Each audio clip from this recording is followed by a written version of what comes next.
Als erstes wird das Notebook vorsichtig auf den Displaydeckel gelegt. Danach werden alle Schrauben, welche die Serviceklappe halten, entfernt. Den Akku bitte immer vom Gerät trennen.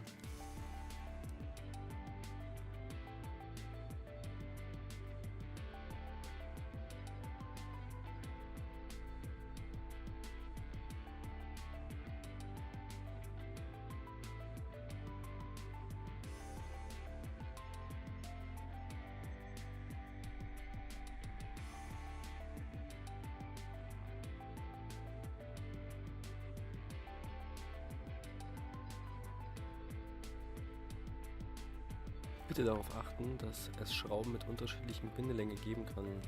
Diese müssen dann später wieder an ihre ursprüngliche Position.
Beim Einsetzen muss darauf geachtet werden, dass sich die Sicherheitskerbe in Ausrichtung zum Sicherheitsstift befindet. Das Modul im ca. 45 Grad Winkel einsetzen und vorsichtig nach unten drücken, bis die Halteklammern einrasten.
Beim Montieren der Serviceklappe ist darauf zu achten, dass die Schrauben mit unterschiedlich langem Gewinde wieder an ihrer ursprünglichen Position sind.